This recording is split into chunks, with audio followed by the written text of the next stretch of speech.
طيب.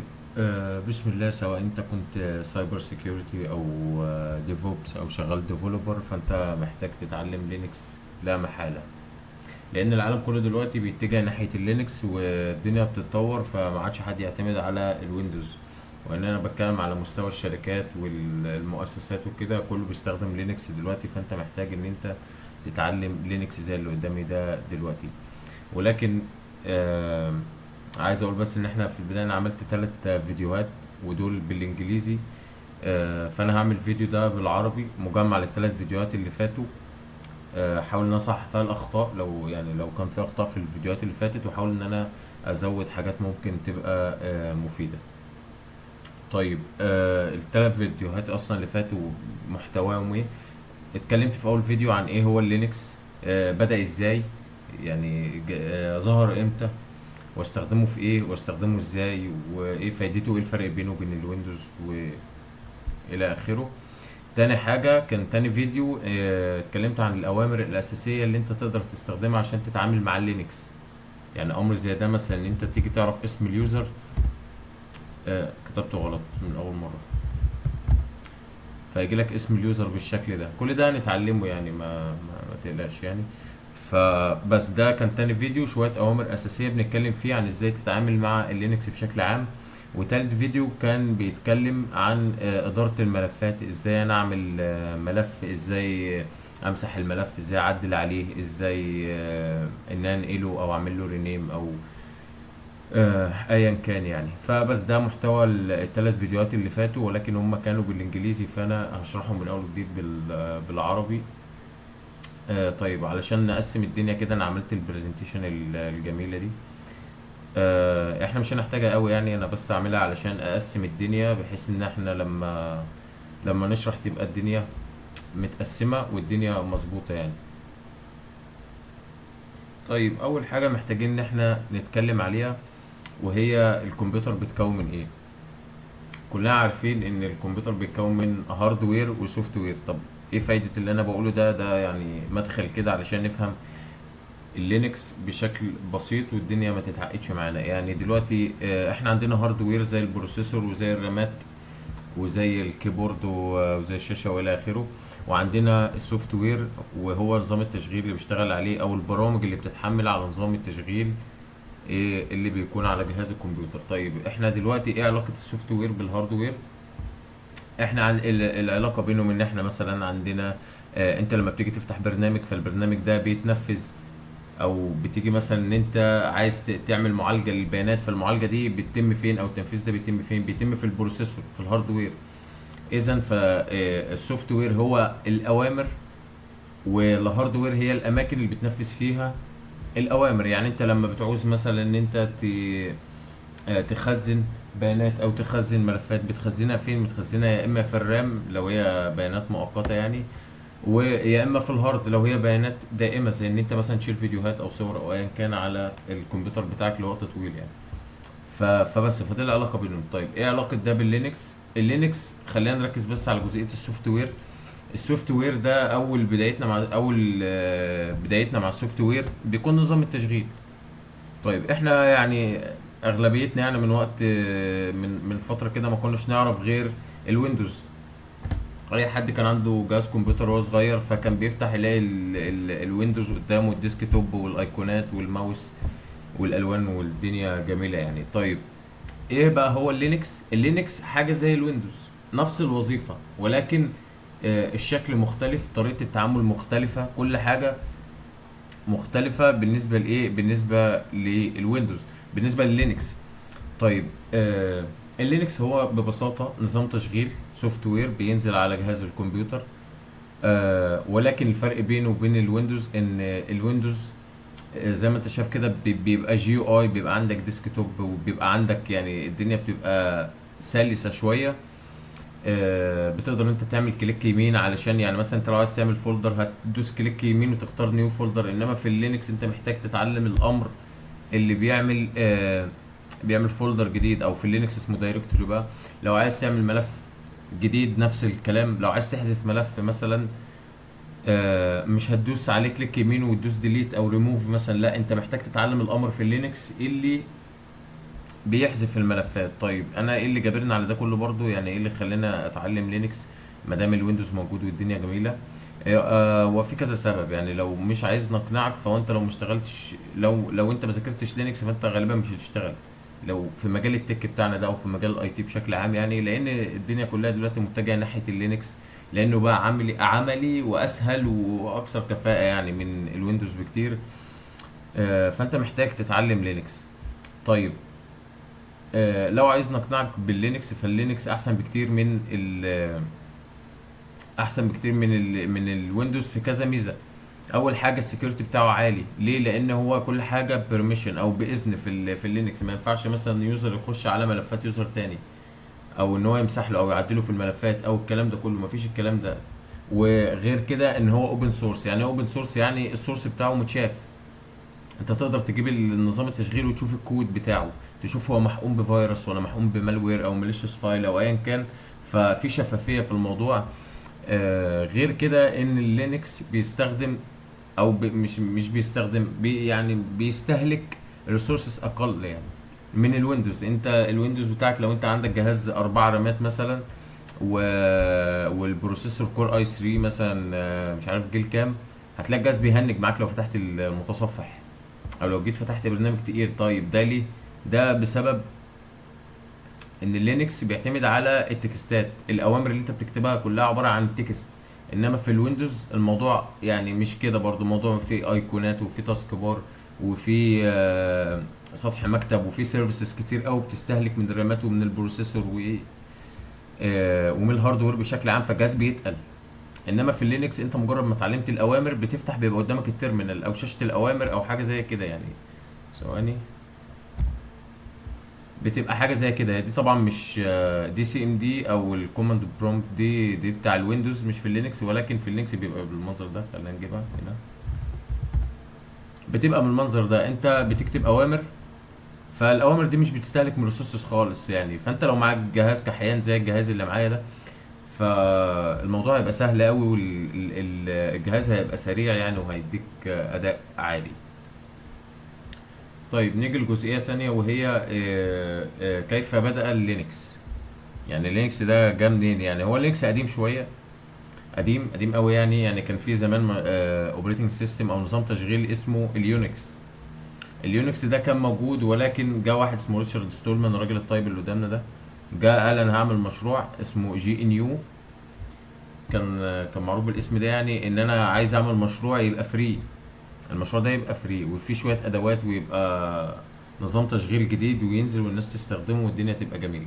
وكان في ادوات كتير يعني. هو الجي ان يو بروجكت ده ما كانش فيه اي مشكله خالص، ولكن كانت مشكله يعني. ما كانش فيه اي مشكله. كان في شيل وكان في تيرمينال، وتقدر ان انت تدير الملفات وتقدر ان انت تنزل برامج. كان نظام تشغيل عادي، ولكن كان ناقصه حاجه مهمه، وهي الكيرنل. الكيرنل ده اللي هو قلب النظام، قلب النظام، الكور بتاع النظام.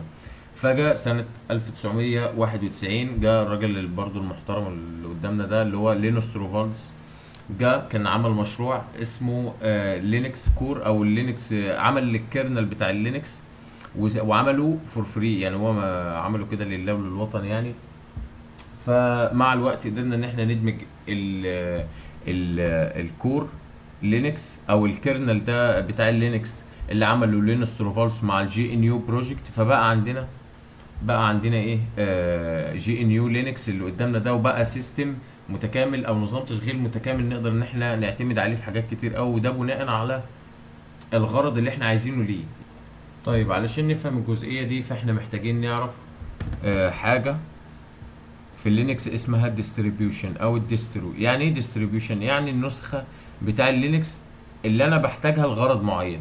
يعني مثلا احنا في الويندوز عندنا ايه؟ ويندوز 7، ويندوز اكس بي، وعندنا ويندوز 10 و11 دلوقتي. الدنيا جميله. الديستريبيوشن نفس الكلام بس بالنسبه للينكس. طيب ايه بقى يعني ايه علاقه ده بان احنا نستخدمها في ايه برضو، او ان احنا عايزينها لغرض معين؟ ان دلوقتي احنا عندنا توزيعات مختلفه، كل توزيعه وليها استخدام معين. يعني احنا عندنا حاجه مثلا اسمها ديبيان، وديبيان دي اكتر توزيعه مشهوره في لينكس. طبعا هم عددهم كبير جدا، ما نقدرش ان احنا نحصرهم في عدد معين، او وغير ان هم كل يوم بيتطوروا طبعا. فاحنا هناخد اشهر امثله ونتكلم عليها. احنا عندنا دلوقتي الديبيان. الديبيان ده اشهر توزيع في اللينكس، ومبني عليها نظام زي الكالي لينكس. الكالي لينكس ده بيستخدم في السايبر سيكيورتي والهاكينج بقى والكلام الجميل ده.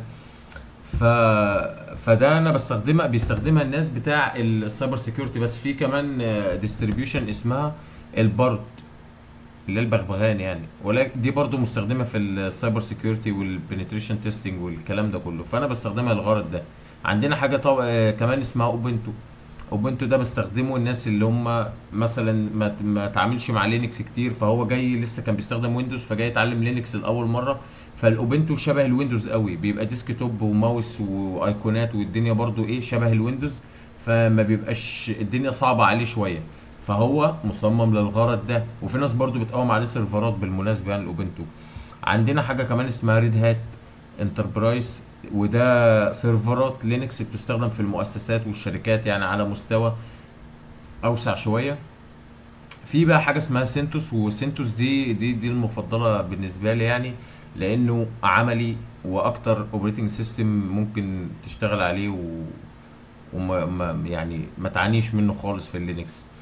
السينتوس ده ما هو الا ريد هات، ولكن اللوجو بتاعه مختلف شويه عن الريد هات، وغير ان اللوجو بتاعه مختلف هو ما فيهوش دعم فني، ولكنه فري. الريد هات بفلوس لان هو الناس بتستخدمه في شركات وبتقوم عليه سيرفرات، فاكيد بفلوس يعني. دي الفكره اللي عايز اوضحه، ان احنا بناء على الغرض اللي احنا عايزينه بنختار الديستريبيوشن بتاعتنا. عملنا اوبريتنج سيستم، دمجنا الجي ان يو مع الكيرنل، بقى عندنا اوبريتنج سيستم اسمه لينكس او نظام تشغيل اسمه لينكس.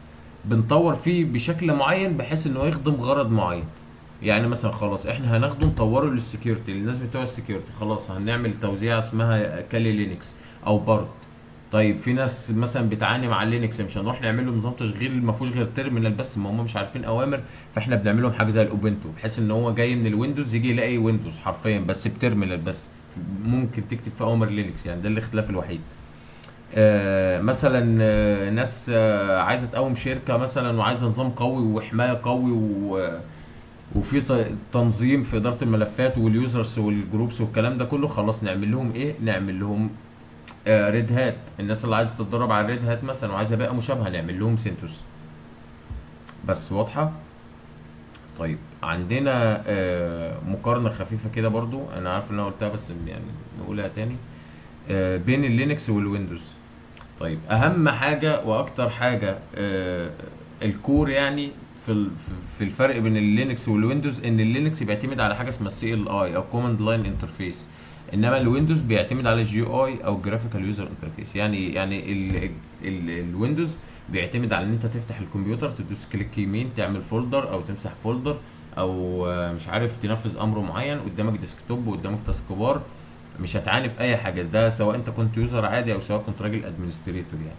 انما في اللينكس انت لو فتحت اللينكس انت مش هتفهم اي حاجه. ليه؟ لان انت لازم، هو بيعتمد على كوماند لاين، يعني انت لازم تديله كوماند او امر معين، لازم تبقى دارس الاوامر دي بحيث ان انت تديله امر ينظم لك مثلا ينفذ لك حاجه معينه، او ينظم لك الملفات او ينظم لك اليوزرز والكلام ده كله. فاللينكس انت ممكن تعاني فيه شويه ان انت تعرف الاوامر بتاعته، ولكن الموضوع مش صعب، الموضوع اسهل مما تتخيل. مع الوقت هتاخد على اللينكس وهتحس ان الموضوع سهل، يعني الموضوع مش معقد خالص. مع الوقت برضو هتعتمد على كوماند لاين بس، التيرمينال بس، مش تحتاج ان انت تستخدم توزيعه فيها ديسكتوب او توزيعه فيها مثلا جرافيكس عشان الدنيا تبقى سهله والكلام ده خالص. ده اول فرق. الفرق التاني ان زي ما قلت اللينكس بيستخدم ريسورسز اقل من الويندوز، ان الويندوز بيستهلك الرامات وبيستهلك السي بي يو والكلام ده كله.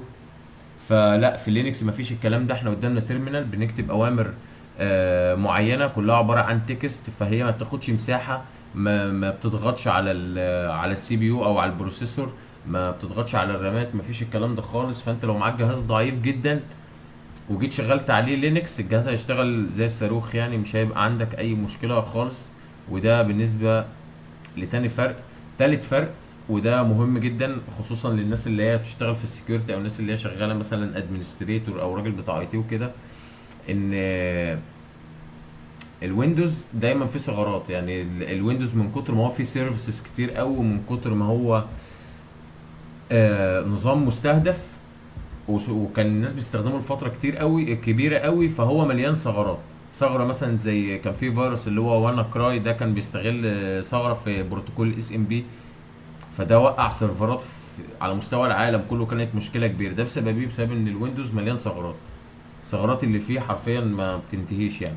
ولكن الويندوز انت حرفيا قدامك الكود اوبن، يعني الكود قدامك، فانت تقدر تراجعه قبل ما تستخدمه لو انت راجل. طبعا في ناس مطورين بيشرفوا على مواضيع زي كده، ان هو يجيب الديستريبيوشن او يجيب التوزيع ويروح مراجعها مثلا، ويتاكد ان هي ما فيهاش ماليشيوس فايل، او ان هي ما فيهاش فيروس او وورم او ايا كان يعني. فبتبقى بتستخدم نظام التشغيل وانت عارف ان هو امن 100%. ده غير ان هو في ريستريكشن في التعامل مع النظام نفسه، بحيث ان انت لو عليك كذا يوزر مثلا، ما تقدرش انت تدخل على يوزر وتنتهك خصوصيته مثلا، او تمسح له فايلات، او تبوظ له شغله، او ايا كان. فاللينكس يعني يكسب في كذا نقطة بالنسبة للمقارنة مع الويندوز. هو بس ممكن تتعب شوية في التعامل مع الأوامر نفسها، ولكن مع الوقت الدنيا هتبقى سهلة بإذن الله يعني.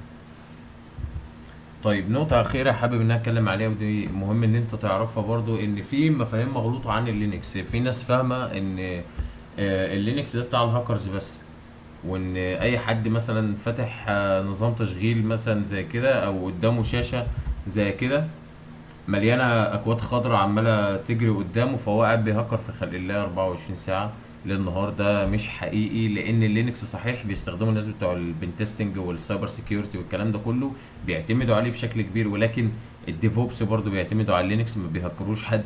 الديفلوبرز نفسه برضو نفس الكلام. ده غير ان اللينكس مش للهاكينج بس، يعني اللينكس معظم سيرفرات العالم دلوقتي قايمه على اللينكس، الاندرويد مبني على اللينكس.